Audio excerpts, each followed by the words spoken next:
Ah yes, the Steam Next Fest is upon us once again. It's a celebration of upcoming games. The most noteworthy feature is having multiple demos for all of these games, and thus you and I will be exploring all of these games together.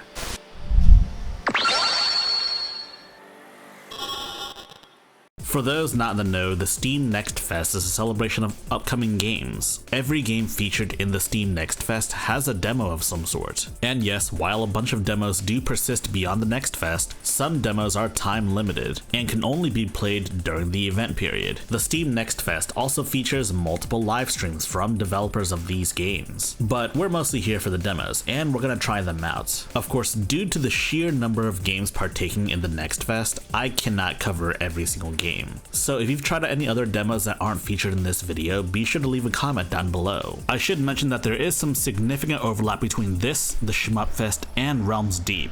So if you don't see me cover a game today, I might have covered it in the past already. And due to the sheer number of interesting demos this year, I might make a second or even third video on this particular Next Fest. But without further ado, let's begin then.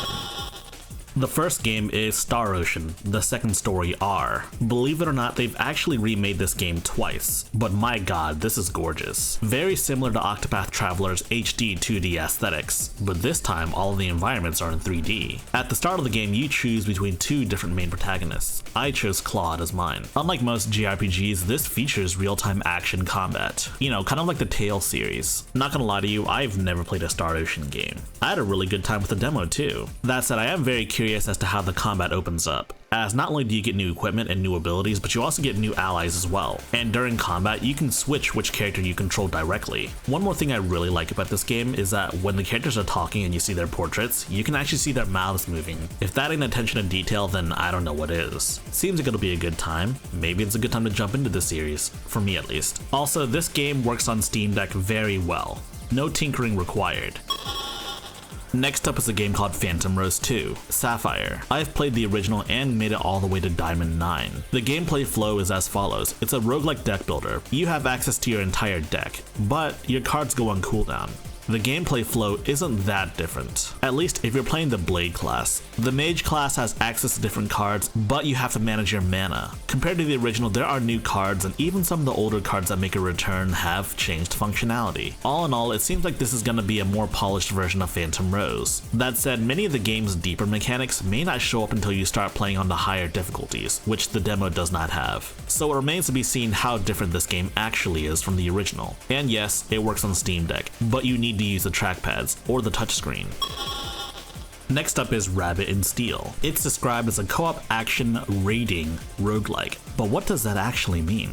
Well, the game itself is based on a number of different aspects from MMORPGs, such as global skill cooldowns, and the fact that you can play this multiplayer, and bosses have specific mechanics that you need to know.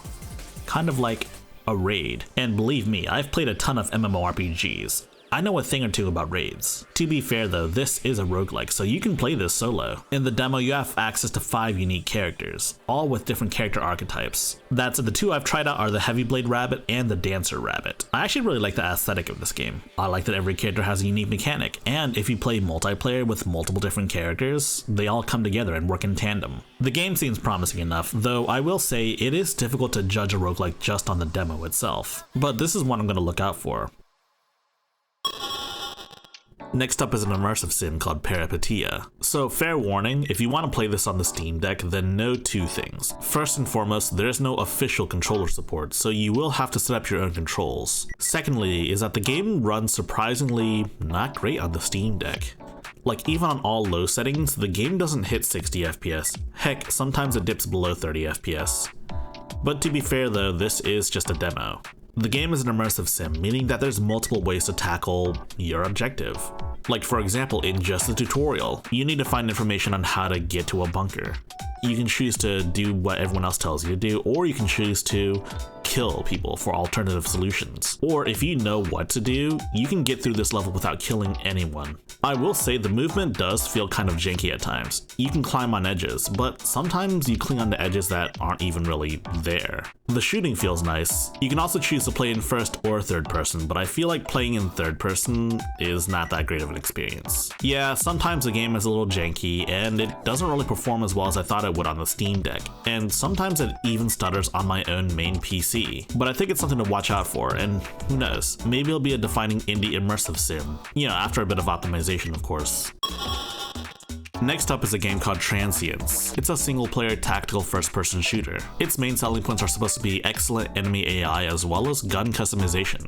But that said, I couldn't find any gun customization options in the demo itself, but the game feels really nice in my hands. There's only one mode, the randomly generated kill house, and it shows off the AI effectively. When they see you, they know where you are, and they know how to flank you. And if they hear you, they'll reposition themselves to find you. And the fact that the AI is automatically adjusted to this randomly generated environment means that the AI works pretty well. I really would have liked to see 1 or 2 handcrafted levels in the game, or in the demo I mean, but hey. I also wish we could have tried out some gun customization options, but I guess that's for the full game itself.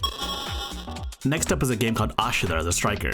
Ever played Space Harrier before? It's basically that game. But if you've never played that before, then know that it's basically an on-rail shooter. You shoot enemies, you dodge bullets and obstacles, and there's a boss at the end that you have to beat.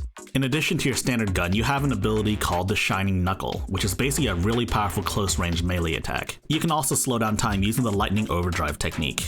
All in all, it's a fun little arcade-style game. There isn't really much to it, and sometimes for these types of games, you don't really need that much. It's a small little demo, so if you've got like a couple of minutes, give it a shot.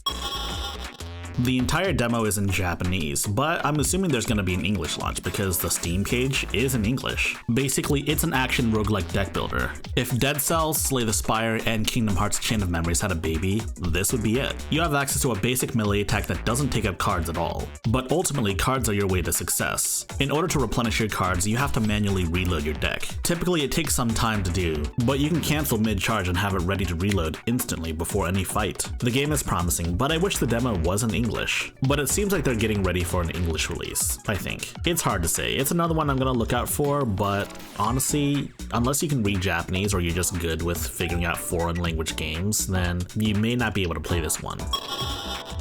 And once again, this is Tevy. This might be like the 3rd time I've talked about this game, and honestly, I don't care. I'm really excited for Tevy, and this is someone that's played an extensive amount of Rabi-Ribi. It's made by the same developers of Rabi-Ribi. It's Rabi-Ribi, but with more of an emphasis on melee combat. I had early access to the demo months ago, and this is a very solid demo. So yes, give it a shot.